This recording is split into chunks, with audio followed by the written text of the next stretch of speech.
ആനകേറാമലമേലെ പാറ കയറ്റിയ രൂപത്തെ മണ്ണും ആലോകരും മറന്നതേയില്ല.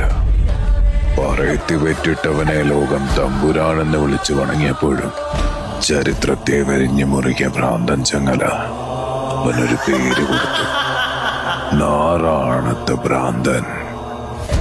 പണ്ഡിതനായ വരരുചിക്ക് വേലി കഴിക്കാൻ യോഗം ബ്രാഹ്മണ തറവാട്ടിൽ വളർന്ന ഒരു പറയിപ്പെണ്ണിനെയായിരുന്നു പഞ്ചമി.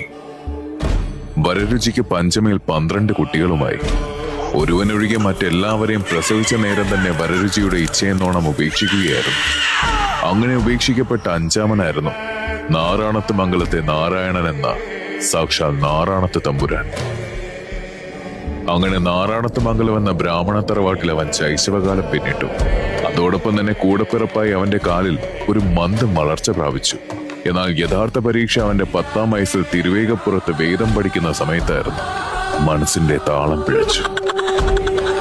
അതോടെ സർവജ്ഞനാകാൻ ഇറങ്ങിത്തിരിച്ചവൻ മാലോകരുടെ മുന്നിൽ ഭ്രാന്തൻ എന്ന് മുദ്രകുത്തപ്പെട്ടു.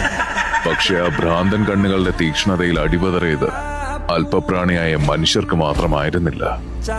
അതാരെന്ന് നിങ്ങൾ അറിയും. പക്ഷെ കനവുകതയുടെ യാത്രയിൽ മലകൾ താണ്ടി ആ ചുടുകാട്ടിലേക്ക് ഞങ്ങൾക്കിനിയും സഞ്ചരിക്കേണ്ടതായുണ്ട്. കാത്തിരിക്കുക.